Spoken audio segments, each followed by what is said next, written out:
o aspecto da religiosidade, do islamismo, porque foi uma religião que cresceu Agora muito. deu. Foi uma religião que cresceu muito e hoje é uma das religiões que mais adeptos tem no mundo. Mas nós vamos nos ater ao período, pelo menos na minha parte, quando eu der na semana que vem, me ater mais à parte do século VII e VIII. Então, vamos então passar a palavra para o... Já fez horas. Vamos pedir primeiro... Eu vou pedir para a Ilka fazer a nossa prece de abertura, Ilka, por favor.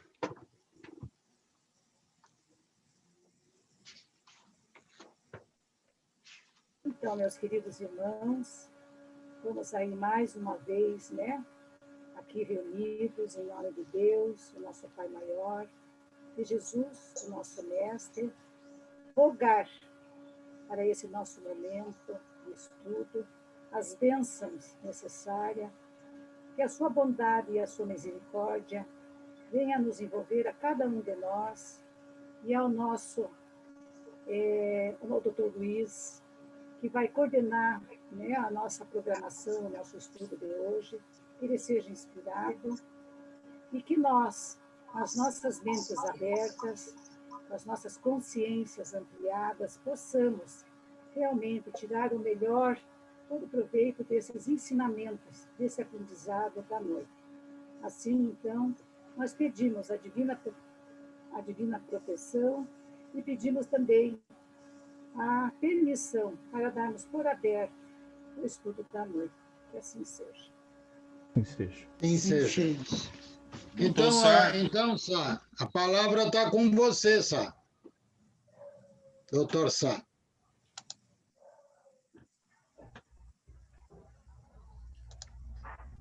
Ele já vai estar entrando aí. Concentrou-se tanto que ficou... Alá, Salam aleikum. Que Alá, a bênção de Alá esteja com vocês. Alá, Salam aleikum, salam aleikum. Maleikum salam. Alex Salam. Ai, só você. Eu queria dar aviso a todas. Depois da aula, eu abri a lojinha e vai vender baratinho para todos. Eu faço prestação, venda fiado, aceita cheque refeição, vale refeição, aceita tudo. Eu faço negócio para primo. Depois da aula, espera que eu vai fazer negócio com todos vocês. Para senhora, para senhor, eu faço negócio, todo mundo vai comprar baratinho na lojinha, tá bom? Tá bom, olha só. Vamos negociar o preço.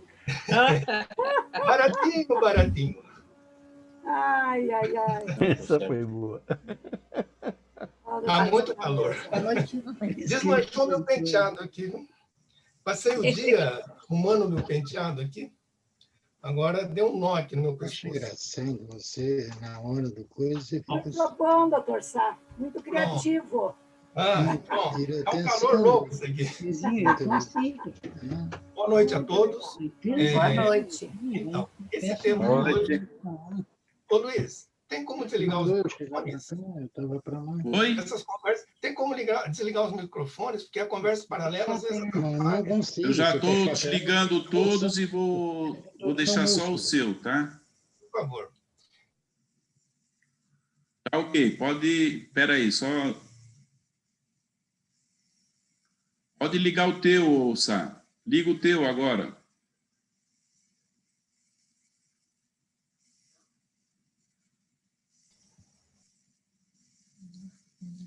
Liga lá, Sá.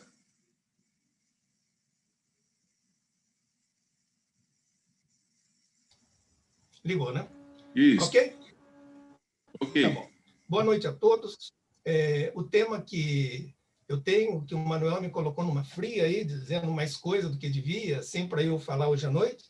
Tive que correr um pouco à tarde para dar uma estudada, mas com Alá protegendo, Deus protegendo, Jesus protegendo, eu vou dar um recado aqui. Bom, o tema tema islamismo é um tema muito vasto, é uma história muito bonita, é tanta coisa boa que a gente já viu ao longo de todos os nossos estudos, não é? E nós temos que ter um respeito muito grande, porque atualmente um quarto da população, quer dizer, 25% de todos os habitantes da Terra são islâmicos. E a tendência é que esse número de pessoas, a partir do ano 2050, ultrapasse o número de cristãos. Atualmente são quase 2 milhões de muçulmanos, né? Quer dizer, então, a tendência é aumentar cada vez mais. Isso é algo que preocupa, não é? Porque é uma religião que aumenta muito. O cristianismo, infelizmente, por uma série de razões, está diminuindo. Então, o crescimento é um crescimento exponencial por várias razões, né? Que não cabe aqui nós falarmos. Então, vamos falar um pouquinho como...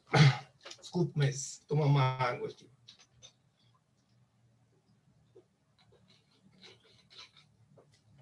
Então, como isso começou? A história dos árabes é uma história um pouco longa, né? Tem mais de 4.000 anos.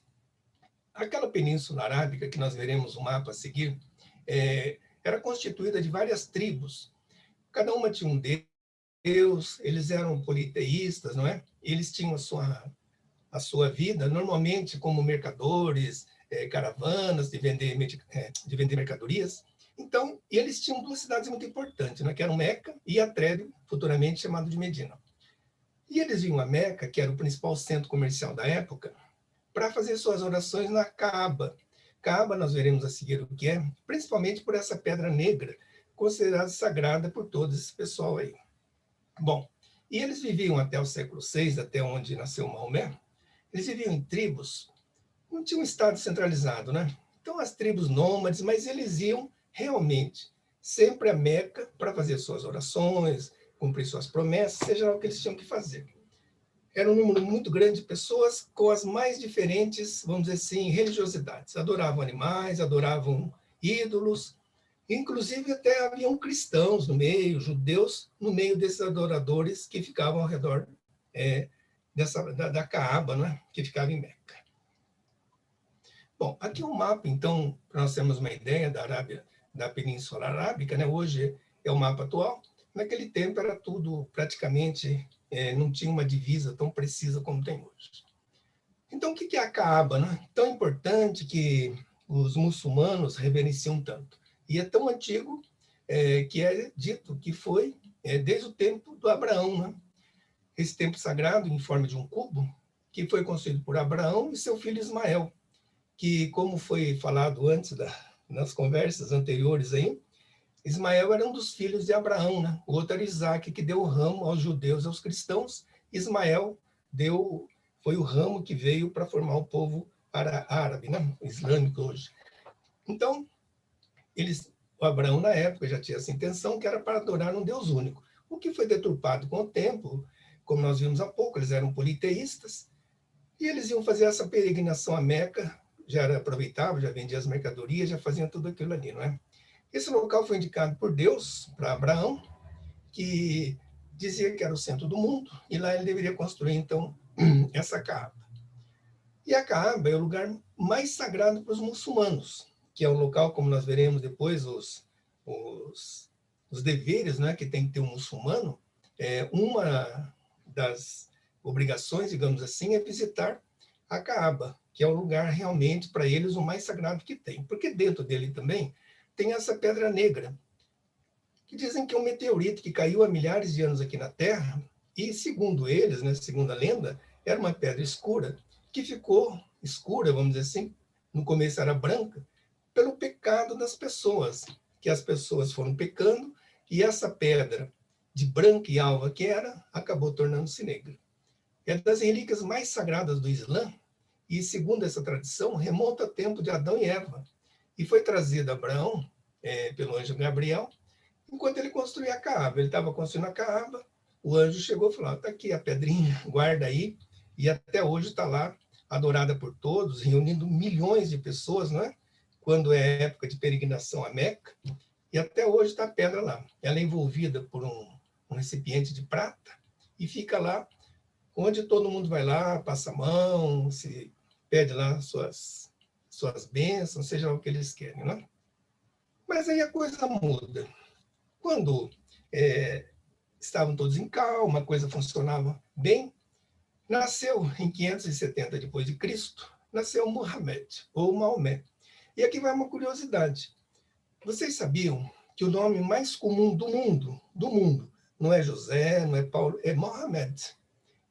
Por quê? Porque a população arábica ou islâmica, quase todos têm na família um Mohammed. Então, é o nome mais comum do mundo, é Mohammed. Então, nasceu Mohammed, perdeu o pai logo cedo, ficou órfão de pai, a mãe morreu jovem, muito jovem também, e ele foi criado por um tio, o tio que era mercador, e ele já foi introduzido desde pequeno nas caravanas, e ele teve um conhecimento, um rapaz muito inteligente, ele teve um conhecimento muito grande das religiões monoteístas, não é? A judia e a cristã. E ele começou a interessar-se por essas religiões. Embora ele era iletrado, ele não sabia ler nem escrever, mas ele tinha um conhecimento das coisas muito grande. E ele era um sujeito muito honesto, e quando ele tinha por volta dos seus 25 anos, casou-se com uma viúva rica, dona de caravana, dona de muitos mercadores, chamada Khadija, com a qual ele ficou casado 25 anos. Tiveram 6 filhos, 2 homens que faleceram precocemente e 4 filhas, sendo a mais importante Fátima. Quando nós falamos em Fátima, dá a impressão assim, de tão católico, né? Nossa Senhora de Fátima, em Fátima. Fátima é um nome árabe. Então, por mais católico que seja, mas é um nome árabe. Bom, por que eu pus isso aqui de 6 filhos? 2 homens e 4 filhas. Por quê? Porque os filhos morreram precocemente e ele não deixou herdeiros. E nós vamos ver lá na frente como isso vai ser importante e como implicou na divisão desse mundo arábico. Bom, quando ele tinha por volta dos seus 40 anos, por volta do ano 610, ele recebeu o anjo Gabriel. O anjo Gabriel é o mesmo que fez a anunciação a Nossa Senhora, não é? Dizendo que vinha Jesus, aquela história toda, que lhe ordenou que ele começasse memorizasse, começasse a escrever os versos enviados por Deus, que vai ser o futuro Alcorão. Isso foi escrito, segundo a história, e eu estava ouvindo a discussão anterior, escrevia-se em qualquer lugar, escrevia na pedra, escrevia na pele de animais, os versos que ele recebia. Mas ele teve também uma ajuda de alguns escribas que estavam próximos dele. Ele não escrevia, mas ele repassava para os escribas. E aquele tempo, tudo era muito oral, né? Passava-se, falava-se, e alguém escrevia. Então, alguém começou a conciliar isso, principalmente no segundo califado ortodoxo, que nós veremos depois, um dos califas, que substituiu Maomé, ele ordenou que fosse juntado, então, todos esses versos, né, versículos, que constituem o Alcorão, para ter, então, um livro oficial do islamismo, que foi isso que aconteceu depois que Maomé morreu. E ele foi comunicado por Deus que ele seria o último profeta enviado à humanidade para restaurar os ensinamentos originais do judaísmo e cristianismo que tinham sido corrompidos e esquecidos. Bom, então Maomé se recolhia numa caverna do Monte Hira e chegava, escrevia, ia, e começou a converter as pessoas próximas dele, a coisa foi começando a crescer, e ele, Meca, começou a não ser muito bem visto. O pessoal de Meca falou, pô, o que esse cara quer aqui? Vai atrapalhar a freguesia, atrapalhar o nosso negócio, uma religião só, tem 400 religiões, nós temos quantas pessoas que vêm aqui gastar, fazer as suas compras e tal, e se for uma religião única, nós não vamos ter essa freguesia toda aí.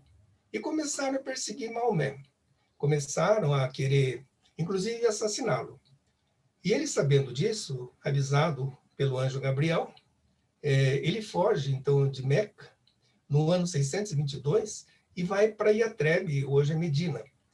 Essa fuga dele, no ano 622, marca o início do ano islâmico. Nós temos o ano 0 do nascimento de Jesus Cristo, e eles têm o ano 622 como o ano 1 deles. Não é?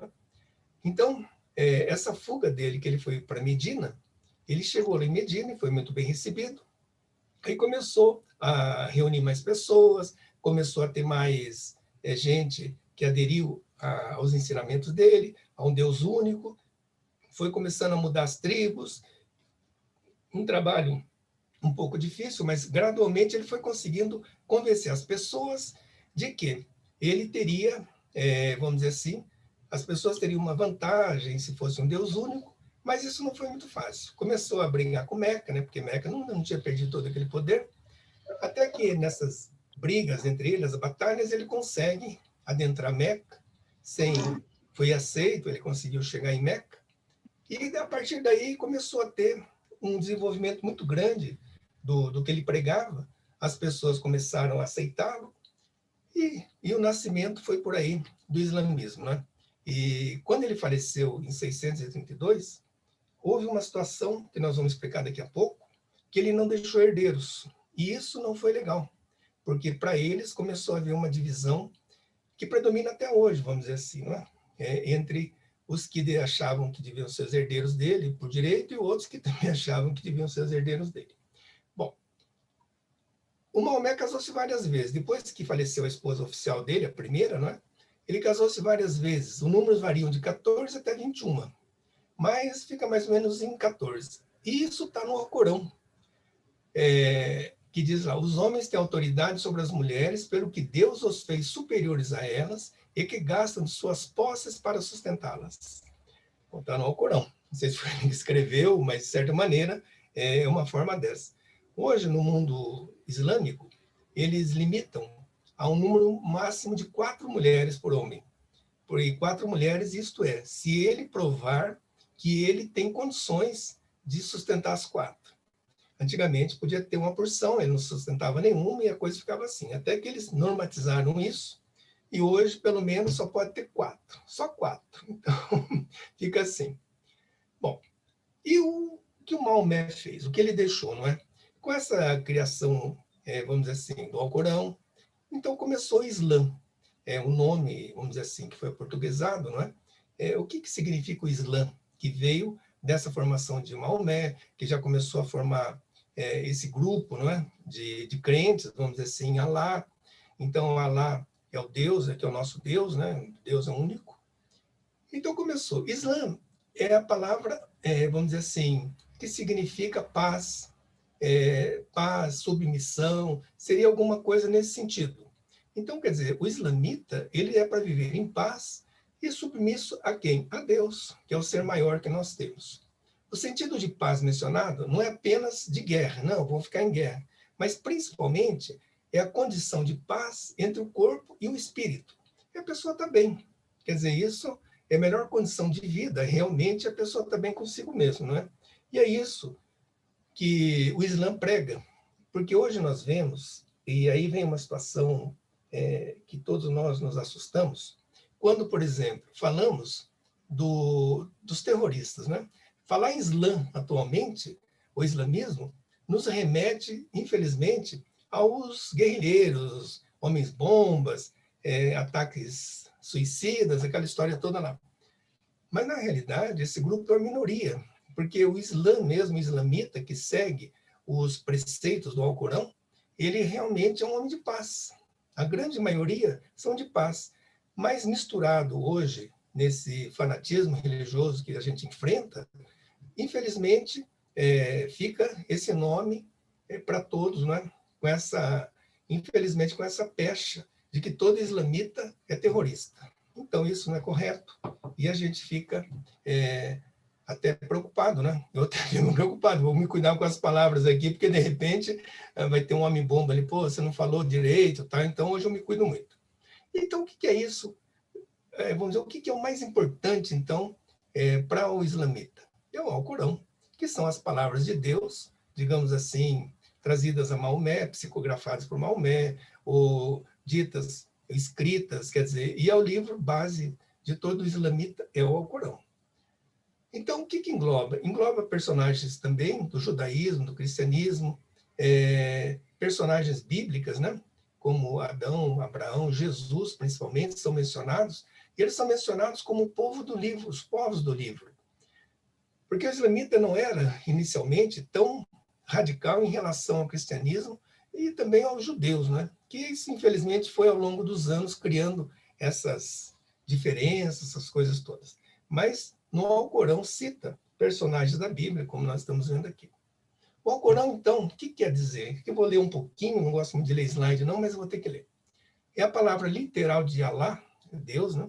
Revelada ao longo dos 23 anos de Maomé, em que Maomé ia recebendo essas orientações, então, do anjo Gabriel. Ele é o último profeta enviado, então, para pregar a mesma mensagem de Jesus e de Moisés, que teria sido corrompida ao longo dos anos. Esse livro tem 114 capítulos, ou suras, e eu tive que ver né, Manuel? Tive que aprender um pouquinho do Alcorão. Ele tem 114 capítulos, ou suras, ou suratas, 6.326 ayabats, que são os versos, e foi escrito para ser recitado. Corão significa recitação ou leitura. Não se trata de um relato religioso, mas é um código de leis que deve reger a vida em todas as áreas. Ele versa sobre os atributos de Deus, os crentes e suas virtudes, e até temas de ciência.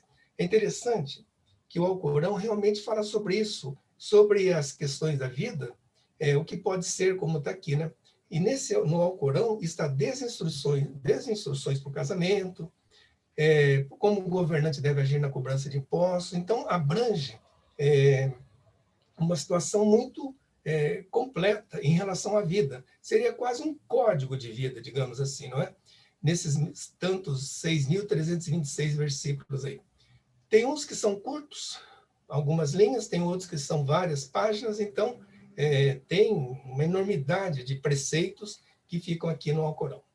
Então, eles são organizados por temas, e não em ordem como na Bíblia.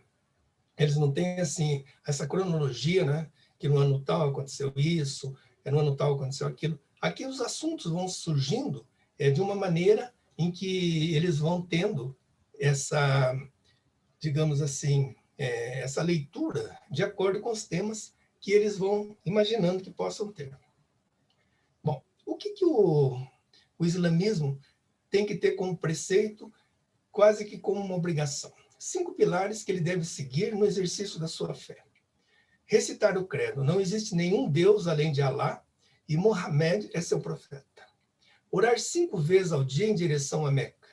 É interessante que quando você vai num país muçulmano, as pessoas param na rua, onde estão, muitas vezes, quando dá a hora da sua oração, e oram ali, fazem aquela prece maometana. E é interessante que alguns consideram os mais fiéis aqueles que têm alguma feridinha na testa, assim, porque é sinal que aquele cara é um crente, que realmente reza com frequência. E 5 vezes é bastante para quem não é acostumado a isso, porque reza quando levanta, ao pé do meio-dia, no meio da tarde, no anoitecer e à noite. Então, tem que fazer suas orações, sempre em direção a Meca, né? O lado que for Meca.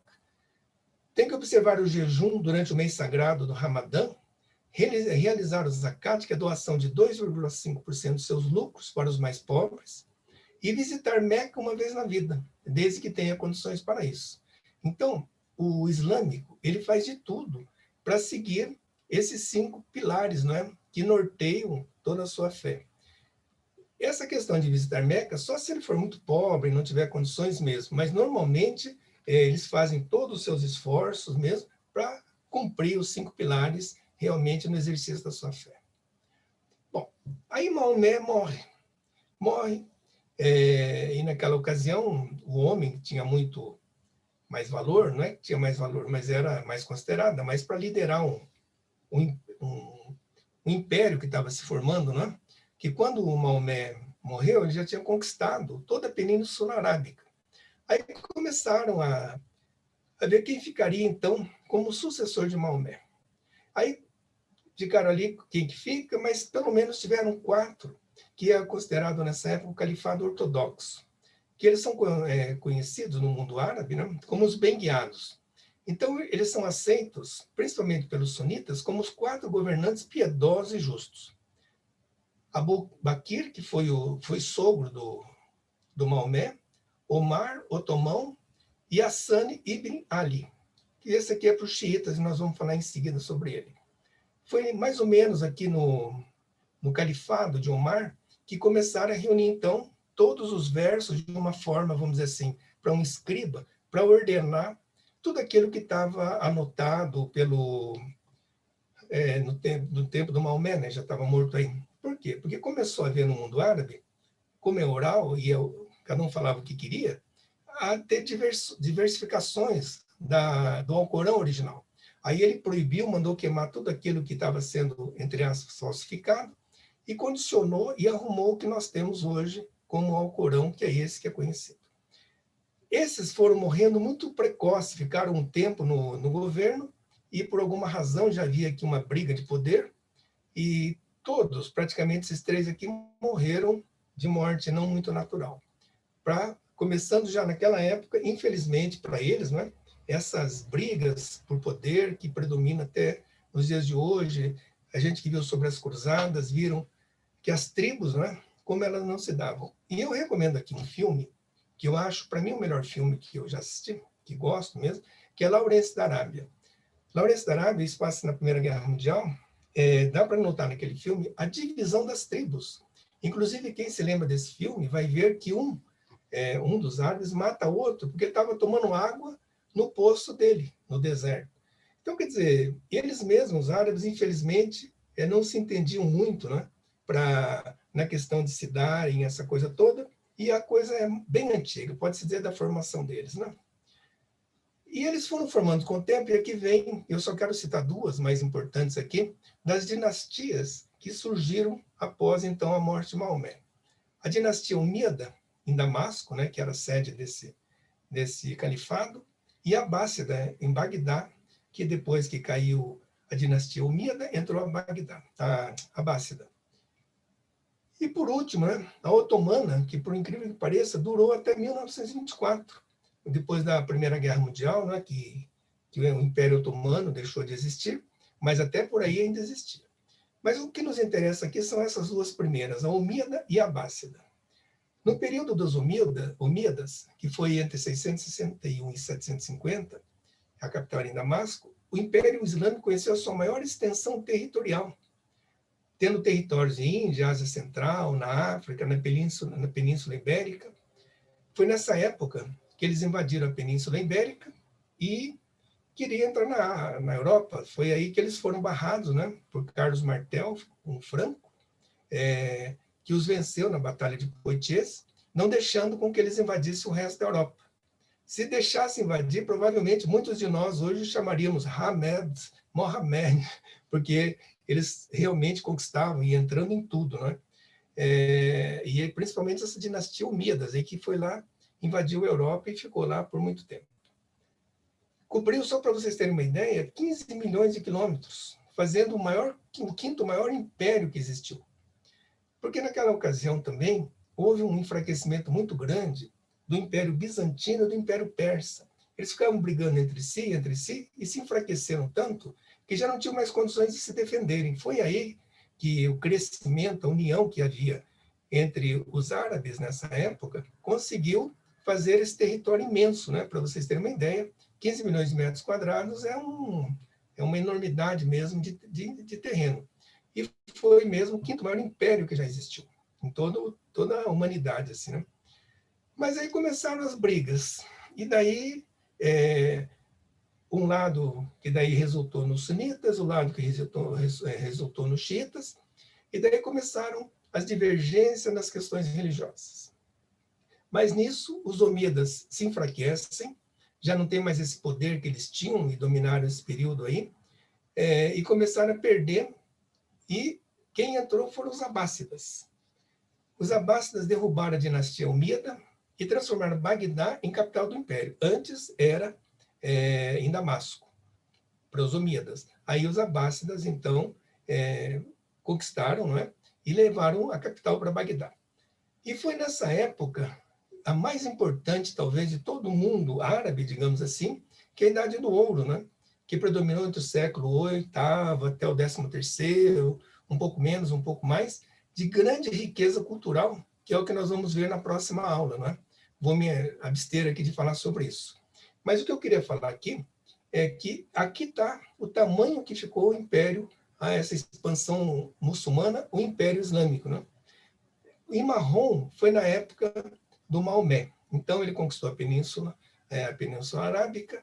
O Califado Ortodoxo, que são aqueles 4 que eu falei para vocês aqui há pouco, né?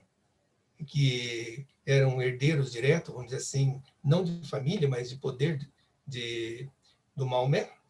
Então, foram expandindo aqui o ortodoxo, e quando entrou, então, os omíadas, aí eles expandiram para tudo, foram para a Europa, norte da África, foram para a Ásia, numa extensão de 15 milhões, no mínimo, de metros quadrados, ou de quilômetros, de ponta a ponta, sendo, como eu já falei, o quinto maior império do mundo em extensão.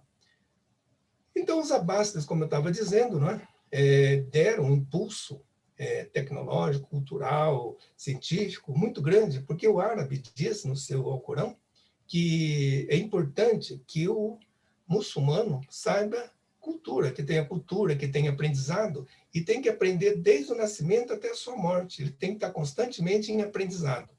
Então, essa idade do ouro tem muito a ver com todos nós, como nós veremos daqui a pouco também. Bom, então qual que é a diferença entre sunitas e xiitas? Que aí as coisas começaram a pegar fogo, não é?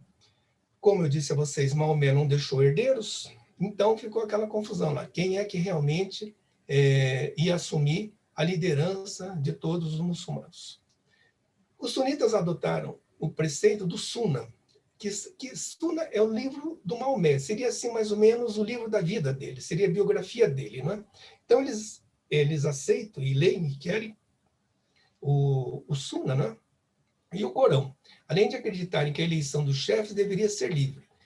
Os xiitas, pelo contrário, eles assumem a ligação apenas ao Corão, e eles não adotam os sunitas, o Suna, né, que é o livro do Maomé. E eles defendem e querem que a liderança deveria ser dos descendentes de Maomé, que no caso, aquele Ali, que eu falei para vocês, que foi o quarto califa, esse era genro do Maomé, casado com a Fátima. Então, tinha duas ligações, por ser genro e por ser também, vamos dizer assim, primo dele, né? Mas os sunitas achavam que não, devia ser alguém que tivesse mérito para isso. E aí a coisa começou a pegar fogo, pode dizer, no nascedouro já do islamismo. Então, quem são os sunitas? Sunita é aquele que segue as tradições do profeta em árabe, não é? Esse grupo é considerado o ramo ortodoxo do Islã. Os muçulmanos sunitas acreditam que após a morte do profeta, o novo líder deveria ser eleito entre os homens capazes, entre os melhores homens que eles tivessem lá. Então, Abu Bakr, que tornou-se o primeiro califa, era sogro e conselheiro de Maomé. E, na época, ele realmente, segundo diz a tradição, é o que reunia mais condições de ser o chefe mesmo. Então, ele foi, e em detrimento do Ali, que nós já veremos já o que deu com ele.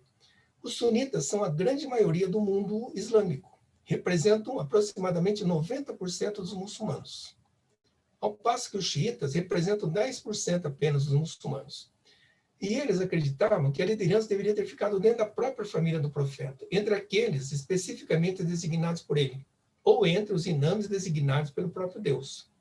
Então, após a morte do Maomé, eles queriam que o poder, a liderança, fosse passado para o seu genro, o Ali bin Abi Talib. E a palavra xiita é uma contração de Shiat Ali, ou partido de Ali. Então, os sunitas queriam que fosse o mais forte, o mais capaz entre eles. E os xiitas, e isso até hoje, não é? Queriam que fosse alguém da família. No caso, o mais capaz para os xiitas era realmente o Ali, que era primo e genro do Maomé. Mas a coisa não correu assim. Um morreu, outro morreu, esse aqui também foi assassinado, o filho dele, que assumiu também, foi assassinado, aí eles não se entenderam mais. Então, quais seriam as grandes diferenças aqui, então, entre os xiitas e os sunitas? Como eu disse a vocês, os xiitas, então, defendiam que, hierarquicamente, deveriam ser seguidos pelo genro Ali. Os sunitas já dizem que deveria ser aquele mais capaz de ser, por várias razões, o chefe deles, né? Shiat Ali, eu já falei para vocês, que é o partido de Ali, e Al-Sunnah significa pessoas da tradição. É o livro do Sunna, que recolhe os ditos e preceitos deixados por Maomé. Os xiitas não reconhecem esse livro, né? Aqui apenas 10%, como eu já disse, os sunitas 90%. O livro sagrado deles é o Alcorão e a Sharia, né, da lei islâmica, e aqui eles acrescentam o Sunna. O verdadeiro sucessor devia ser o genro, aqui foi o sogro dele, quer dizer, estava tudo em família também, né? Só que não era de sangue. que era o conselheiro e sogro do Maomé, o direito à liderança através da primogenitura e dentro da família, aqui entre as famílias de Meca e Medinas ligadas a Maomé, mas o mais capaz. O país mais representativo dos xiitas é o Irã e dos sunitas a Arábia Saudita. Na autoflagelação, eles são adeptos, mas não é uma prática muito unânime, né? Os sunitas discordam disso. Eles rezam 5 vezes, como todos rezam mesmo, né? Só que os xiitas rezam com o braço ao lado do corpo, os sunitas com os braços cruzados sobre o peito. Os casamentos, os xiitas acreditam na prática, e os sunitas veem como adultério, eles acham que não é legal, não. Bom, e quando nós falamos em grupos terroristas, a gente sempre entra nos xiitas. Lembra-se uma vez que tudo era xiita? Os eco-xiitas, os xiitas. Isso tem muito a ver depois que o Ayatollah Khomeini, né, dominou o Irã, e a Revolução Islâmica deles lá espalhou-se pelo mundo todo. E nós ficamos com aquela sensação de que os xiitas sempre foram maldosos. Eu não vou discutir se são bondosos ou maldosos. Mas o que eu quero explicar aqui é que a grande maioria dos grupos terroristas são sunitas e não xiitas. Dentre os sunitas, né, os mais conhecidos, o Estado Islâmico, o Talibã, Boko Haram. Esse Boko Haram é aquele que sequestrou uma escola inteira de crianças e continua fazendo isso, e muito mais ainda na Nigéria. O Al-Qaeda, Hamas, Al-Fatah. Quer dizer, então tem muito mais grupos terroristas, vamos dizer, sunitas do que xiitas. Dos xiitas, o mais conhecido é o Hezbollah, e a mais recente agora, a Guarda Revolucionária do Irã, que esse já não era tão conhecido há pouco tempo atrás, mas está vindo aí. Então, quando a gente fala, são xiitas, de repente não são xiitas. Como a maioria dos muçulmanos são sunitas, é muito provável que os grupos terroristas sejam o maior número dentre os sunitas do que os xiitas. E eles muitas vezes se odeiam. Por volta e meia a gente ouve falar que explodiram uma mesquita lá em Bagdá, em outro lugar, e não foi ação de cristão, judeu, foi ação de um deles mesmo, né? Um foi lá e explodiu a mesquita do outro. Então, muitas vezes, até a gente viu isso nas cruzadas, eles tinham uma situação de se aliar muitas vezes a cristãos, xiitas com cristãos, para combater sunitas, ou vice-versa, né? Quando o Império Mongol, né, do Gengis Khan veio, se aliou a um desses, depois então, quer dizer, eles não querem estar entre eles mesmo. Infelizmente, entre eles não se dão muito bem, não. Bom, e como é que a vestimenta... Eu achei isso interessante, porque quem vai no mundo islâmico, né, vê uma série de vestimentas femininas, e eu achei por bem trazer até como curiosidade para vocês. O que representa, o que é cada uma, né? A burca, que todo mundo fala, a burca, né? É muito mais comum no Afeganistão e cobre o corpo inteirinho da mulher. Sobra apenas uma telinha aqui para ela poder respirar e ver alguma coisa. Mais ou menos parecido, e não tem lá tanta diferença, é o niqab, que cobre completamente a cabeça e o corpo. Deixa somente os olhos descobertos. E seu uso é muito grande, né, no islamismo abista, né? Principalmente em muitas regiões urbanas. Você vai no mundo islâmico e você encontra muitas mulheres vestidas assim. O que você vê muito também é o hijab, né? Que significa esconder o olhar. Cobre os cabelos, o colo, mas deixa o rosto à vista. Esse é muito comum você encontrar entre as mulheres no mundo islâmico, né? E o chador, né? Que é muito comum no Irã. Ele cobre praticamente o corpo, mas não cobre o rosto. E esse daqui, vamos dizer assim, quando você fala nos xiitas, né, no Irã, que é o lugar maior que tem dos xiitas, realmente tem muitas fotografias de mulheres desse jeito aí. Então, eu pus isso aqui mais por curiosidade para vocês entenderem o que significa vestimenta feminina. E como é que é o calendário islâmico, então, né? É um calendário lunar, o nosso é solar, composto por 12 meses de 29 ou 30 dias ao longo de um ano, com 354 ou 350 dias. A contagem do tempo começa com a Hégira. Lembra que eu disse a vocês que quando Maomé teve que fugir de Meca, que ele estava sendo ameaçado de morte, ele fugiu para Medina, em 16 de julho de 622, a partir desse dia, começa a contagem do calendário islâmico. Então, o mês começa no primeiro crescente da lua, né? tem cerca de 11 dias a menos que o calendário solar. E eu fiz aqui uma comparação que, por exemplo, o ano judaico agora está em 5.781. O cristão, né, que é o que nós seguimos, está em 2021. E o islâmico em 1442. Tem muitos países islâmicos que seguem o calendário deles. Eles seguem precisamente esse daqui, não se importando com o cristão, que, digamos assim, é o mais comum no mundo todo, né, que é seguido assim. Mas muitos países, e é muito, né, isso vocês viram ali, que eu vou mostrar depois o que tem de... O mundo muçulmano hoje é muito grande, eles seguem realmente o calendário deles mesmos, né? Bom, e aqui é uma coisa interessante. Todo muçulmano fala e é árabe, porque a gente pensa que todo muçulmano é árabe. Então, isso é interessante também, porque nem todo muçulmano é árabe e nem todo árabe é muçulmano. Isso vai muito pelas etnias, né? O árabe são os que nasceram em países árabes, falam como língua materna o árabe, ou vivem de costumes árabes, provenientes de 22 nacionalidades. Formam a Liga dos Países Arábicos, Norte da África, Península Arábica, Líbano, Síria, Jordânia, etc. Então, esses são os árabes mesmo, né? Mas mesmo na Arábia, tem cristãos, tem judeus, tem outras religiões também. Depois, os turcos. Os turcos são muçulmanos, mas é outra língua, outro costume. Não é árabe, né? Ele já tem outra formação. No Irã, antiga Pérsia, é outra língua, outros costumes, inclusive é onde tem mais os xiitas, né? Que outra maneira de falar, outra maneira de agir, e não tem nada a ver com os outros árabes, que a gente diz assim, né? Que a gente pensa que é. Os países do oeste da Ásia, terminados em ão, né? Paquistão, Turmequistão, Afeganistão, Cazaquistão, que também tem outra etnia, é outra história. São muçulmanos, mas é outra etnia, não tem nada a ver. E a Indonésia, né, um país asiático, que é o maior país muçulmano do mundo, e é o quarto mais populoso.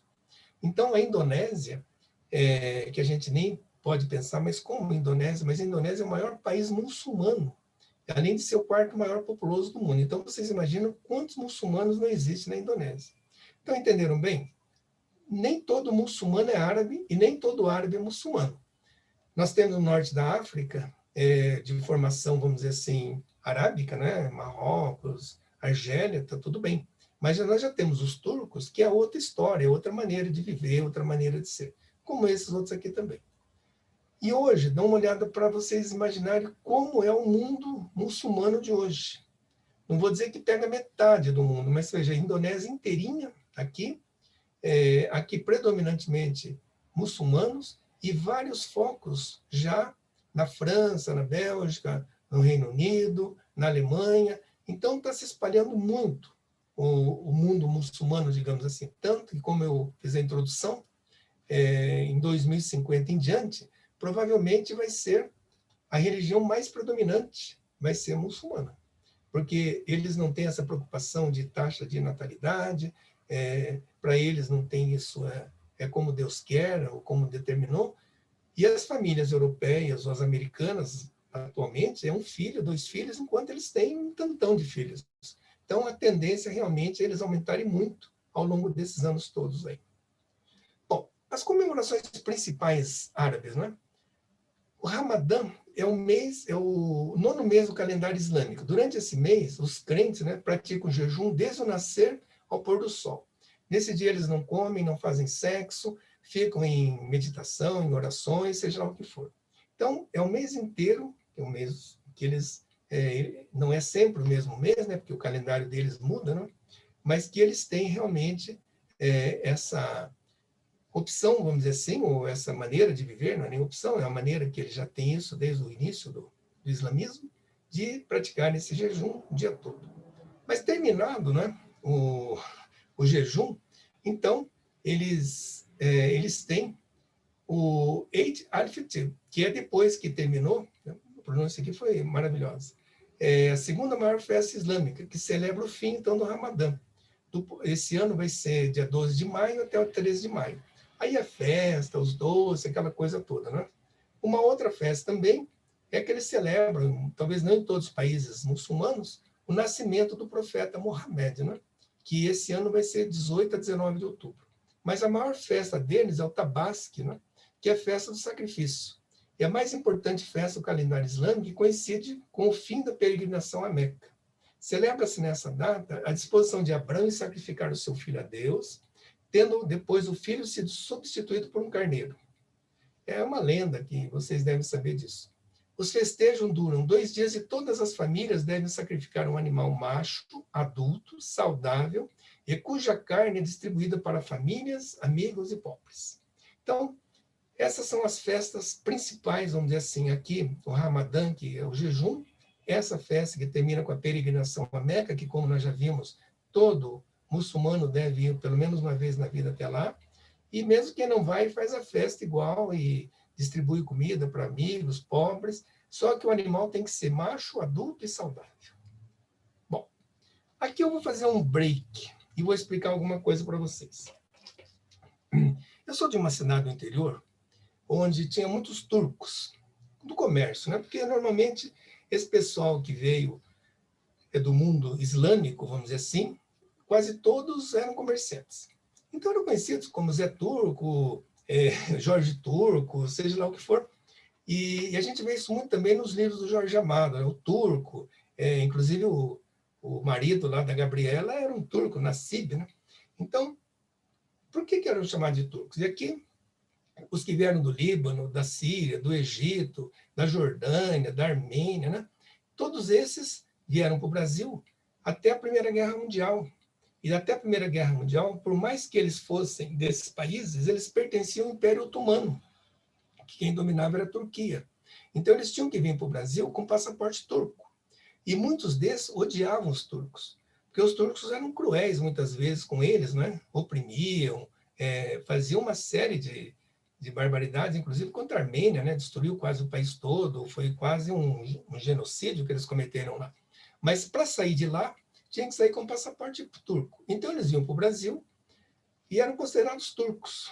Até hoje, né? Vocês mais jovens aí talvez não entendam isso, mas até muito tempo atrás, um pouco tempo atrás, nem tanto assim, eram os turcos, né? Você via um árabe falando, um muçulmano era um turco. E muitas vezes de turco ele não tinha nada, só a não ser a raiva, né? Que ele tinha, vamos dizer, de ter esse passaporte, ou seu pai ter tido esse passaporte, embora muitos hoje já tiveram a nacionalidade brasileira, numa boa, né? Então, a coisa funcionou dessa maneira, e quando se diz os turcos, na realidade, talvez sejam minoria, né? A grande maioria sejam desses países aqui, Líbano, Síria, Egito, Jordânia, Armênia, esses talvez menos, mas sírio-libaneses é um número considerável no Brasil. Muitos dos nossos amigos conhecidos são libaneses ou sírios, né? Bom, e o legado árabe para o Ocidente?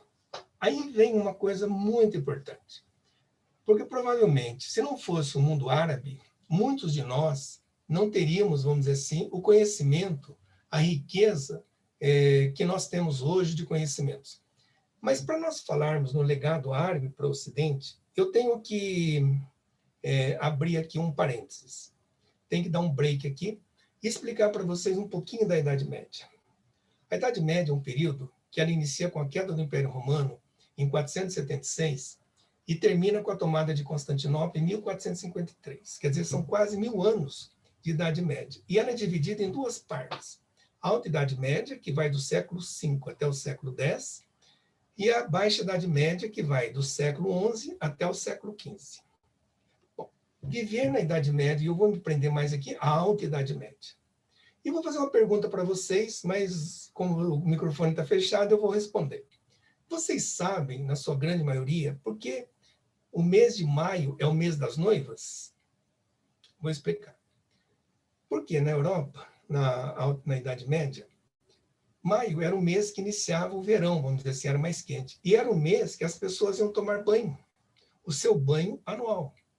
Então, era o mês que as noivas e os noivos tomavam banho e era o mês dos casamentos. Então, por isso que ficou, desde essa época, como maio, o mês dos casamentos. Porque era o mês que as pessoas tomavam banho. Porque o banho, depois da queda do Império Romano, porque o romano e antes dos romanos, gregos, eles priorizavam muito os banhos. Eles eram as pessoas mais asseadas. Mas depois da queda do Império Romano, onde predominou o catolicismo, era pecado, segundo a igreja da época, tomar banho. Não podia expor os corpos, era pecado, a água fazia mal, a água continha sujeira, e isso ficou na cabeça daquelas pessoas supersticiosas, que obedeciam rigidamente à igreja. Então, as pessoas, na Idade Média, muito mal lavavam as mãos. Viviam numa situação, assim, vamos dizer, de uma promiscuidade, de uma sujeira muito grande. Não tinha saneamento, não tinha nada, né? Aqui, por exemplo, é uma foto de uma pessoa jogando os excrementos de quem passava na rua, porque juntavam-se as coisas e jogavam. Quer dizer, não tinha lugar para fazer as necessidades, fazia onde dava, e a coisa era nesse sentido. Ninguém se preocupava muito com higiene. Tanto que as doenças predominavam muito nessa época. Para vocês terem uma ideia, a expectativa de vida na Idade Média não chegava a 30 anos. Não chegava a 30 anos. Vejam vocês que hoje passa de 80 anos em muitos países. A mortalidade infantil chegava a 45%. Então, era muito grande. As pessoas viviam muito sujas. É o que a gente vê em filmes, por exemplo, todo mundo arrumadinho, aquilo é só para filmes, porque as pessoas eram desdentadas, não tinham cuidados. Como eu falei para vocês, o banho era algo assim que ninguém queria saber, porque era proibido, era pecado. As roupas que as pessoas usavam nem trocavam, ou quando trocavam se davam por limpos. A pessoa muitas vezes trocava a camisa ou a calça e não precisava tomar banho. E as doenças, imagina só, né? Moravam nas casas, os animais junto, as gerações de famílias na mesma casa, as pessoas passavam fome, a grande maioria viviam muito mal. As pessoas passavam fome, as pessoas não tinham muitos recursos. Para vocês terem uma ideia, o arado que se fazia naquela ocasião era de madeira, porque o ferro que já tinha, claro, né, era destinado para as guerras, então ficava para os donos dos feudos, para os proprietários, né? E as pessoas tinham que trabalhar na terra usando realmente arados de madeira. Vocês imaginem como seria a produtividade disso tudo aí. E voltando a falar em banho, eu só queria dar um exemplo aqui. Lembra da rainha Isabela, não é? Aquela que patrocinou a vinda do Cristóvão Colombo, na Espanha. Ela se orgulhava de dizer que na vida dela tomou apenas 2 banhos, um quando nasceu e outro quando casou. Então vocês imaginem a sujeira que era mesmo na alta corte, né? Os palácios eram frios, escuros, só tinha as paredes, a sujeira predominava, não tinha banheiro, não tinha nada, né? E as pessoas, como eu disse, passavam muita miséria. Os mais ricos ainda estavam lá, a igreja, o clero, esse nunca passou fome, mas o povo sim. E aí vem um dado estarrecedor que vocês vão ficar pensativos. Como tinha muitas dificuldades, os animais ficavam adoecidos, porque não tinha alimentos, mal para os donos deles, para as vacas, cavalos que puxavam os arados. Quem puxava os arados eram as mulheres. Quem ia na frente dos arados, e essa foto diz muito, quem pegava no pesado eram as mulheres. Eram as mulheres que iam para o trabalho pesado, os arados, quem tinham que puxar eram as mulheres, e as mulheres, infelizmente, nessa época, tinham uma carga enorme de trabalhos e, infelizmente, o valor não era reconhecido, né? Então, era uma época muito difícil. Eu me ative a tudo isso para falar da Idade Média, principalmente na fase, digamos assim, da Alta Idade Média, né, que é do século V ao século X, para dizer para vocês o que vem agora. Então, qual foi o legado que o mundo árabe nos deu? Então, veja, nos deu. Vocês vejam, produtos como a gente vê hoje, tão comum, né? Cânhamo, amora, algodão, cana-de-açúcar, laranja, limão, arroz, milho, pêssego, tâmara, damasco, sorvete, açúcar, temperos, né? Porque naquele tempo, na Idade Média, eles comiam sem sal. Não tinha tempero a comida deles. Eles nem conheciam isso. Tanto que vocês vejam que depois, nas grandes navegações, eles iam atrás do quê? De especiarias, né? Porque eles começaram a usar e gostaram, né? Então, isso tudo veio dos árabes. Inclusive, eu contei para vocês que na Terceira Cruzada, quando o rei Ricardo ficou doente de uma doença parecida com escorbuto, Saladino mandou para ele laranja, limão, que é rico em vitamina C. E ele se recuperou. Quer dizer, e o europeu nem conhecia isso daí. Então, todas essas frutas, essas coisas que a gente vê hoje, vieram do mundo árabe. Novas técnicas agrícolas, né? O açude, a levada, que é um rego que se faz de água para mover o moinho de água, né? Que com isso facilita movimentar quantas coisas, né? E dentro desse moinho de água, tipo aquelas canequinhas que ficam nessa roda de água, captando recipientes para captar água, distribuir. Indústria como mosaico, cerâmica, do vidro, né? Tecidos como seda, veludos, musseline e pigmentos, né? Que a Europa era acostumada a viver muito quase monocraticamente, era uma cor única praticamente, que não tinha tantas variações. E aqui, os árabes tinham muito contato com os chineses, indianos e outras culturas, né? Porque os árabes conquistavam e assimilavam a cultura daqueles países que eles dominavam. Então, eles foram enriquecendo com isso, e isso tudo veio depois para o Ocidente, né? Mas até esse momento ninguém conhecia nada. A bússola, né? Fabricação do papel e da pólvora, veio tudo de lá, aprendido com os chineses e introduzido no Ocidente, né? E os banhos, né, que eu acabei de falar. Porque quando vieram os sabonetes, os aromas, as mulheres começaram a gostar da brincadeira, sabe? Pô, daí podiam ficar mais cheirosinhas, aí os homens valorizavam mais, os homens também se preocupavam, porque uma das grandes vantagens, se é que isso pode se dizer, nas cruzadas, foi que o contato com o Ocidente, com o Oriente, trouxe tudo isso para os europeus, né? Inclusive os banhos que eles repudiavam, mas de repente vai ficar mais cheiroso, vai ficar mais arrumadinho. Aí o pessoal começou a gostar da brincadeira e depois passaram a ser um pouco mais aciados, né? A arquitetura, né? A arquitetura dos árabes não tem imagens, ou é tipo caligrafia, ou são mosaicos, ou são, vamos dizer assim, tipo de escrita mesmo, alguma coisa. É uma forma lindíssima para quem pode ver de perto, né? Que eles fundaram, principalmente na Península Ibérica, a arquitetura moçárabe, né? Que é a arte original, que principalmente você vê isso muito na Espanha. Quem foi para Córdoba, por exemplo, ou para Alhambra, em Granada, vai ver muito disso, né? É lindíssimo isso aí.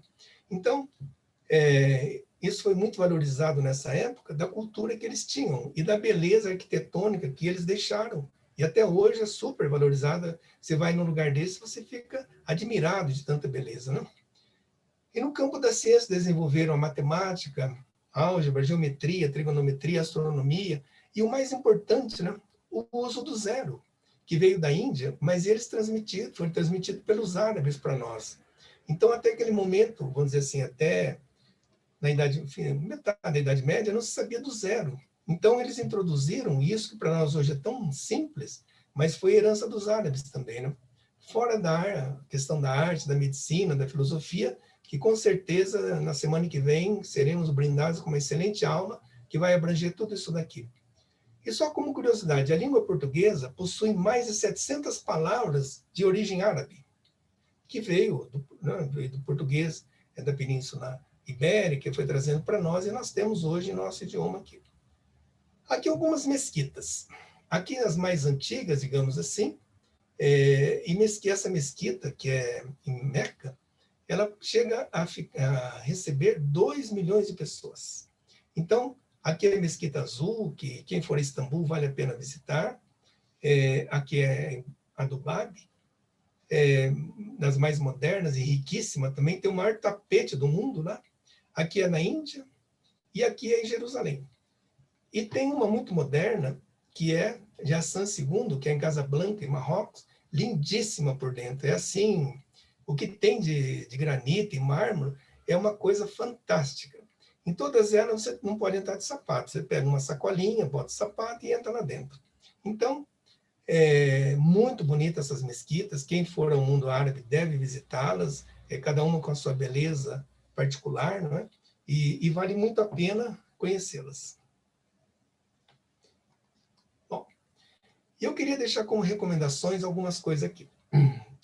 Eu fui, vamos dizer assim, orientado pelo meu pai, a quem eu tenho assim, uma saudade, um carinho muito grande, por ele ter me incentivado a ler, né, para eu aprender alguma coisa e ser alguém na vida, digamos assim. Eu era um sapateiro e nós éramos, né? E graças a Deus hoje, não desprezando o sapateiro, que afinal de contas comecei ali, mas mesmo não tendo grande estudo, mas era um grande leitor. E eu fui me introduzindo, então, à obra de Malba Tahan, que é um brasileiro. Interessante, né? Era um brasileiro, que já falecido, era um professor, educador e matemático, um grande escritor. E ele era um grande admirador da cultura árabe. Então, ele fez muitos livros, inclusive esse que vocês veem aí, O Homem que Calculava, que eu tenho aqui. Eu tenho, vamos dizer assim, a coleção toda que eu herdei do meu pai, do Mal Batahan. E aqui tem os mais de Céu de Alá, O Homem que Calculava, tem mais outros ali na minha biblioteca.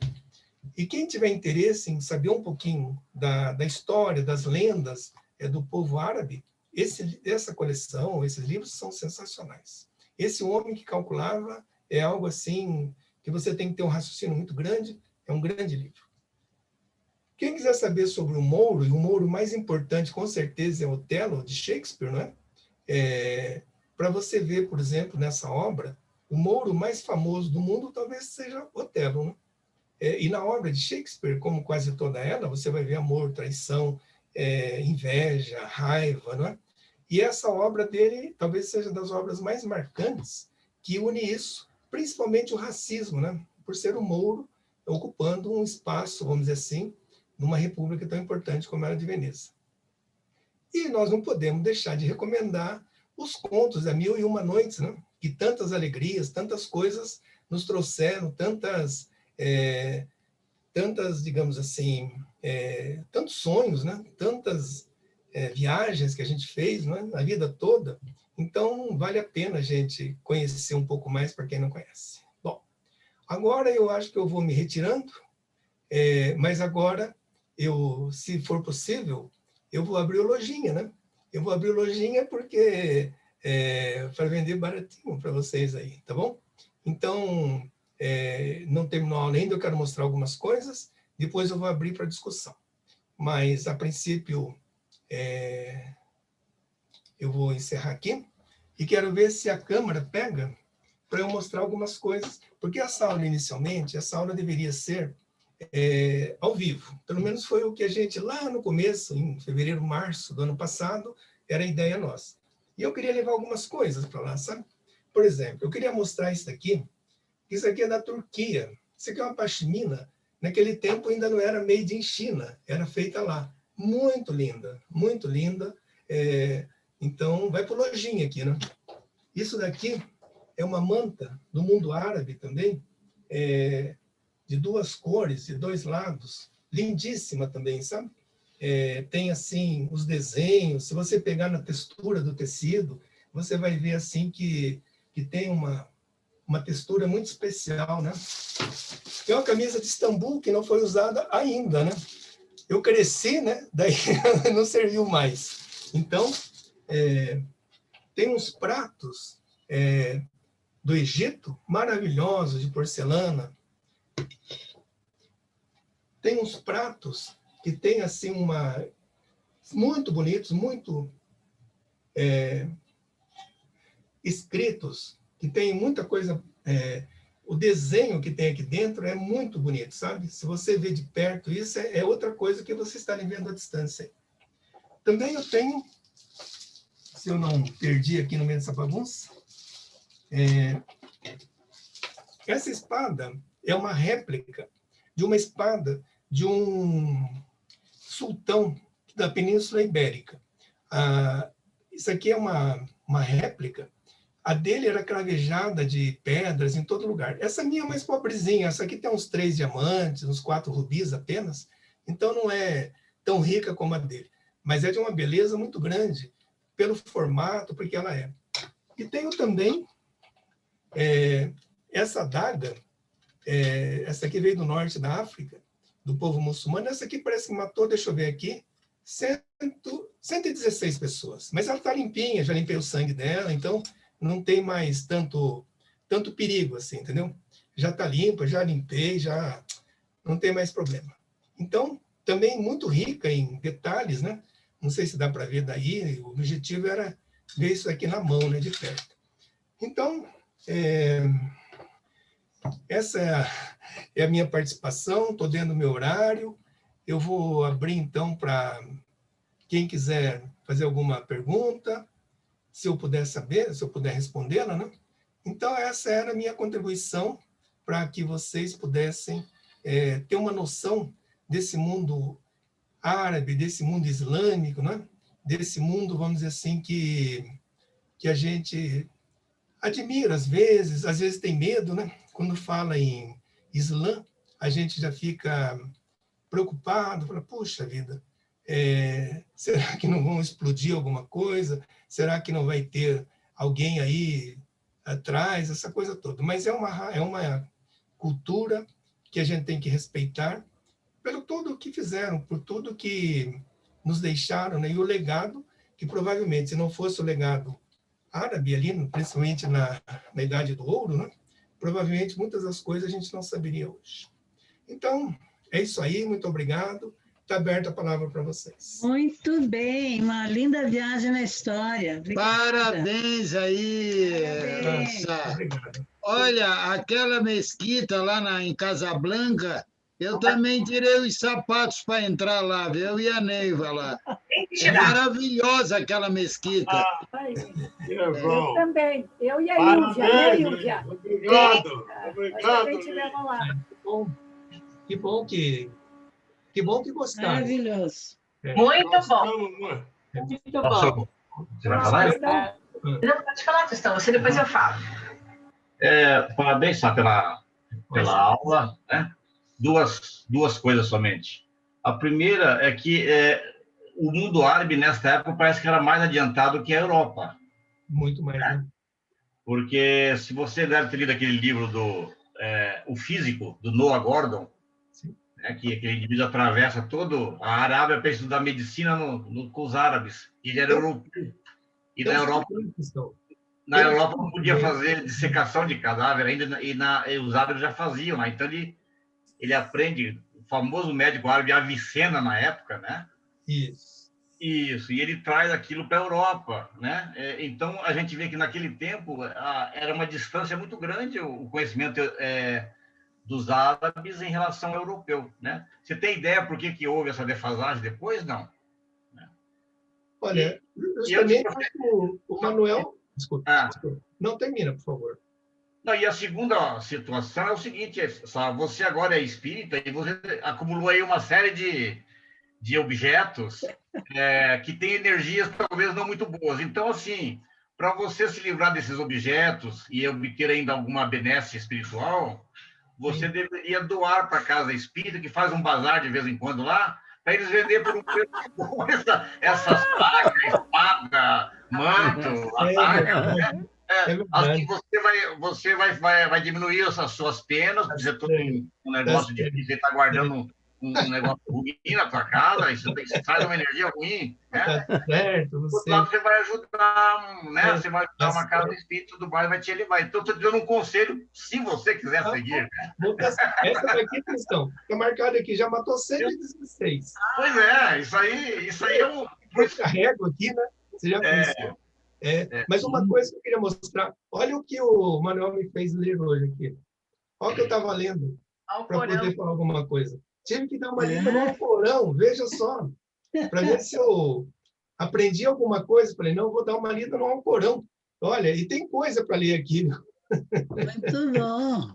Então, podia fazer um resumo para nós. Tristão, você perguntou por que todo esse esplendor da cultura árabe acabou depois. Eu não sei se o Sá quer responder. Não, na realidade, acho que você vai responder melhor que eu. Mas o que eu só vou adiantar rapidinho é que a questão, por exemplo, é que enquanto o Ocidente ficou preso no catolicismo, onde tudo era proibido, a cultura ficava restrita nos mosteiros, não é? E ninguém, o pobre povo, não sabia de nada. O árabe não, como eu disse há pouco, o árabe desde criança, ou está no Corão também, que o árabe tem que se instruir, ele tem que aprender desde o nascimento até a morte, está aqui no Alcorão. Então, quer dizer, eles não se furtaram a isso. E eu não vou falar mais, senão eu vou atrapalhar a aula tua depois, tá bom, Manuel? Se eu começar a falar aqui... Mas um dos grandes motivos... Aí já acaba a aula tua, aí já nem precisa, né? Um dos grandes... Não, só respondendo o Tristão, que todo esse esplendor que os árabes trouxeram, inclusive para o Ocidente, e toda essa beleza que houve lá na Idade de Ouro, em Bagdá, porque Bagdá foi a sede de tudo. Mas tudo isso acabou depois que os turcos tomaram o poder e eles não valorizaram a cultura. E eles acabaram digamos, sombreando toda a cultura árabe, porque eles não tinham essa sensibilidade que os árabes tinham. Sá, queria fazer uma pergunta também, Sá, só para... os árabes, então, você falou na bússola, na pólvora, mas não foi o Marco Polo que trouxe para a Europa em 1200 e pouco, 300, o macarrão, a pólvora, a bússola? Pois é, mas seria 1200 e pouco. Nós estamos falando aqui no século X, no século IX, né?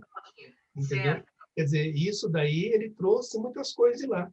Mas você veja, esse conhecimento, o grande conhecimento também, foi antes disso um pouco, né? Antes do Marco Polo, que já tinha lá, justamente eles conquistavam os povos e assimilavam, né, a riqueza que eles tinham, né? E com isso expandiu-se muito o mundo árabe, né? Eu digo árabe porque depois aqui ficou os turcos, como disse o Manuel, aí já deturpou um pouco, aí já não era aquele árabe puro, embora brigando muito entre si, né? Eles brigavam muito entre si, né? É verdade. Inclusive, os árabes, eles tinham muitas escritas dos gregos, Averroes lá, né, que trouxeram aquela filosofia toda, compilaram, né? Os árabes já tinham dos gregos, né? Isso daí eu não vou falar, porque senão eu vou atrapalhar a aula do Manuel. Isso tudo eu vou falar na próxima aula, Ilvia. Eu estou me coçando aqui, Ilvia. Estou me coçando para não falar. Você entendeu? Parabéns, foi muito bom. Eu queria perguntar, doutor Sá, a gente sabe que o islamismo, os árabes, têm origem em Ismael. E os turcos? Não, os turcos eles surgiram, principalmente os seljúcidas, né? Eles surgiram numa região da Arábia, próximo onde é hoje a Turquia mesmo, e a origem realmente do povo turco eu não sei. Eu sei que é mongólica. É mongólica. Isso mesmo, mongólica. Então, veio dali e fez o estrago que fizeram. Né? Sá, gostaria de fazer um pequeno comentário, se tiver na minha vez. Por favor, fique à vontade aí. Primeiro, parabéns aí pelas informações, pela abordagem muito boa. Mas, primeiro, em relação a Istambul, além da Mesquita Azul, que é uma maravilha, acredito que você já esteve lá, né? Mas também tem o Museu Topkapi, que é o segundo maior museu do mundo, né? Sim. Que é um espetáculo, e a Águia Sofia, que é imperdível de se visitar, né? Você já deve ter estado lá. Mas os muçulmanos, eles invadiram, expandiram para o sul da Espanha, levando a cultura árabe para Córdoba, principalmente. E nessa sequência, nós tivemos, não nessa sequência, mas tivemos do mundo muçulmano 2 polimatas, que foi Averroes e Avicena. Sim. Que trouxeram a ciência para dentro da cultura muçulmana. O significado de polimata significa aquele que não se contenta com um ensinamento só. Inclusive, o Averroes trouxe Aristóteles para dentro da cultura muçulmana, o raciocínio lógico, né? E eu acho essa abordagem encantadora, que a ciência, a filosofia e a ciência, através desses 2, Averroes e Avicena, encontrando com a religião muçulmana, né? Acredito que você tenha passado por isso, mas eu acho que hoje você não abordou, né? Não, eu não abordei, Odovaldo, porque o Manuel está se coçando lá, entendeu? Está dando sinal para mim lá. Porque a aula dele, a semana que vem é a aula dele, você entendeu? E eu estou me coçando aqui, principalmente de Avicena, né? Que para nós médicos tem um significado muito grande. Tem aula não... uns cânones que ele escreveu. Né? Como é que é? A próxima aula me parece que é outro assunto, capítulo, item 25, né? O item... filosofia árabe, com o Manuel. Ele vai falar sobre a filosofia árabe. Ele vai falar isso. Então, eu estou me coçando aqui para não entrar nos canos. Então, eu fiz um apanhado geral, assim, não é? Mas a filosofia, digamos, propriamente dita, disso que você falou, Duvaldo, com certeza será brilhantemente abordado pelo Manuel na semana que vem. Aí, Duvaldo, você leu a mensagem que eu pus hoje nos grupos aí de estudo, não? Li, mas me concentrei, confesso, mais na palestra do Luiz hoje, né? Não peguei a sequência, mas eu havia... Não, porque se você leu a mensagem, eu falei que hoje era a palestra do islamismo do Sá, e na próxima terça é a minha palestra sobre a filosofia do Islã. Está lá, eu escrevi lá. Bem, assistirei sua aula para reaprender. Tá certo. Olha aqui, ó. Aliás, é uma mensagem muito longa, né? Ô, Tristão, inclusive tem um filme também. Você falou do físico, tem um filme, né? Tem um filme também, né? O filme é bom também. No livro tem um filme, né? Mas o livro dá mais detalhes, né? Muito interessante. Agora, a coleção de Malbatã, eu troco a tua pela minha. Ah, que bom! Que bom. Você tem uma também? Muito boa, né? Muito boa. Muito boa. Fantástico. Né? Porque toda fábula que ele conta, toda lenda que ele conta, ele tem no final dela, ele tem uma parte... Moral. Moral da história. É a moral da história. É a moral da história, exatamente, a moral da história. Eu acho isso. Excelente. Aprenda a escrever na areia, por exemplo, né? Então, e assim vai, né? É fantástico. Estão ficando velhos aqui, mas estão... E, Manuel, você vai falar sobre o Espiritismo e a doutrina islã também? O quê? Você vai falar sobre o Espiritismo e a doutrina islã? Não tem nada a ver. Mas não tem nada a ver. Mas tem no livro aqui. Não. Tem no livro, veja bem, o Maomé, ele foi programado para vir ajudar o cristianismo. Só que ele se desviou disso aí. Entende? Então, ele acabou aderindo ao fanatismo e à violência, e ele se desviou dessa missão que ele tinha espiritualmente. Isso é a única... Mas tem um subtema aqui, a doutrina islã e o espiritismo, dentro desse capítulo. Essa parte eu me fixei mais na parte da filosofia do Islã, né? Que é interessante a gente fazer esse link, né? Com a doutrina. Luiz Sá, parece que a chamoleira queria falar alguma coisa. Ela estava sem som, ela falou que estava sem som. Ela escreveu. A Rosa Maria. Ela escreveu lá. Tá. Muito obrigado.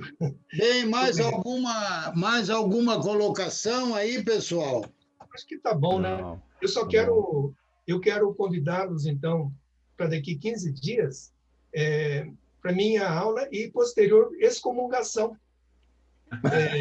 Já vou adiantando, né?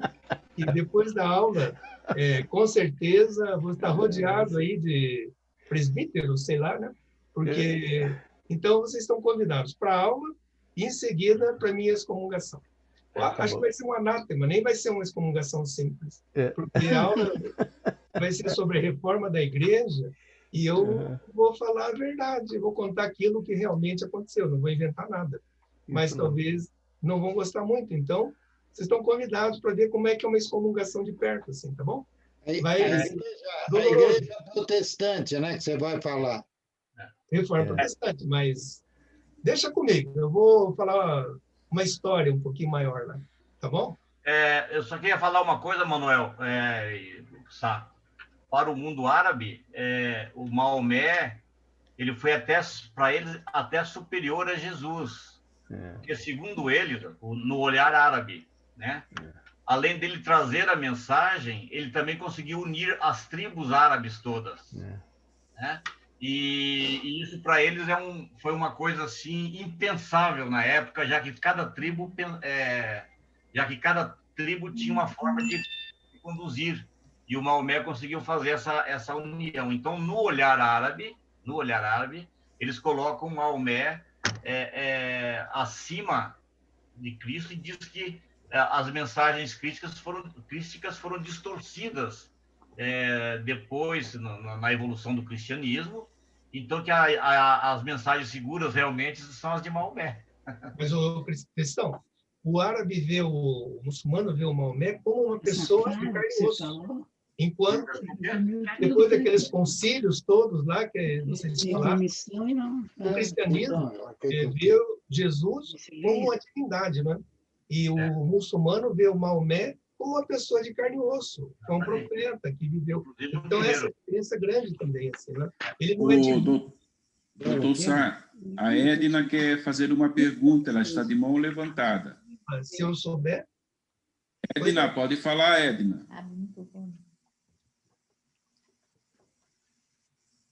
Boa noite, Sá. Eu queria parabenizar pela aula, né? Excelente, como as outras também. Mas, pegando o gancho aí do Dr. Edson, que falou que os árabes eles consideram o Maomé um ser mais elevado que Jesus, só que tem um problema. Tem Só um minuto, que estão ligando aqui. Tem um problema. Desculpe que estavam ligando aqui e interrompeu. Para os historiadores, a diferença nessa parte de fé do islamismo e o cristianismo é que o cristianismo ele foi disseminado através da verdade. Ele não foi imposto, enquanto o islamismo ele foi imposto às pessoas. Então, quando os árabes eles conquistavam os territórios, eles impunham a religião islâmica. É bem isso, não é, Sá? É mais ou menos isso mesmo. É dessa forma mesmo. Quer dizer, na realidade era assim. Quando eles conquistavam alguns povos, eles respeitavam a religião, aquela coisa toda. Só que, por exemplo, eles cobravam um X de imposto do muçulmano e cobravam 3x daquele que não era muçulmano, entendeu? Então, quer dizer, muitos se converteram porque pagaria mais barato os impostos, os encargos que eles cobravam. Então, quer dizer, não eram obrigados a se converterem, mas se convertessem, eles pagariam uma taxa mínima, digamos assim, dos impostos, entendeu? E com isso, muitos falaram, para mim, para um lado ou para o outro, eu quero pagar mais barato. E se aderiram ao islamismo, entendeu? Essa é uma outra coisa interessante, Edna, é que naquela época do começo da propagação do islamismo, aqueles que não aderiram ao islamismo, mesmo que fossem árabes, eram chamados de infiéis. Infiéis. Isso que eu li. Depois o infiel passou a ser as pessoas que eram de outra religião, mas os infiéis inicialmente eram os árabes que não haviam aderido ao islamismo. Exatamente. Ilka, você apenas para aquela colocação que você fez sobre o islamismo e o espiritismo, na verdade, não tem relação. A única relação que tem é que o Ismael, que foi o filho de Abraão com Agar, que deu origem ao povo árabe, ele foi escolhido por Jesus para ser o orientador espiritual do Brasil, né? E foi ele que deu origem a todas as tribos árabes que surgiram no deserto depois que eles foram expulsos lá, né? Eles sobreviveram no deserto, os ismaelitas eram os descendentes de Ismael. E o Ismael é hoje, a relação que tem com o Espiritismo é que ele é hoje o mentor, né, espiritual do Brasil, que é o país onde Jesus escolheu, né, a terra do Cruzeiro para divulgar o seu evangelho. Não tem outra relação nenhuma do islamismo com o espiritismo. Manuel, tem algum propósito isso, né? Não tem mais ninguém perguntando, então podemos encerrar agradecendo aí ao Sá, né? Então tá, Sá, agradeço muito aí a tua excelente colocação, as curiosidades. É por isso que eu, nessa mensagem que eu pus hoje, chamei a atenção, porque eu sabia que você ia trazer uma série de curiosidades que normalmente a gente não conhece, né, sobre os árabes, sobre o islamismo. Então, quero agradecer aí ao Sá, e queria pedir para o Sérgio para fazer o nosso encerramento, Sérgio. Por favor. Ok. Então, vamos silenciar o nosso coração, elevando o nosso espírito a Deus, a Jesus e aos nossos irmãos, cerrando nossos olhos, pacificados, agradecer o nosso irmão Sá pela riqueza dos detalhes que nos trouxe e que nos sirva também de grande orientação para a nossa vida, o nosso dia a dia, e que aprendamos, né, com essas orientações, com esses ensinamentos, a respeitar os nossos irmãos islamitas em suas diferenças, em suas divergências, que eles vivam em paz no ambiente deles. Agradecidos, então, por essa expressiva palestra, damos, então, por encerrado esse nosso dia, agradecidos. Assim, pedimos permissão a Deus, a Jesus e aos nossos irmãos, que possamos encerrar essa nossa reunião do dia de hoje. Assim seja. Assim seja. Obrigado a todos aí. Boa noite, pessoal. Boa noite. Obrigado, Sá. Parabéns. Obrigado, audiência. Um abraço. E a todos uma boa noite. Parabéns, professor. Boa noite. Vou mandar meu e-mail para o senhor me mandar os slides, doutor. Você quer conto na espada, Sá? Vamos fazer um leilão na espada do Sá. Não é uma espada, é uma adaga. É uma adaga. Tanto faz. Tem diferença, Um abraço em todos. Tchau. Tchau, pessoal. Estou desligando, tá? Tchau.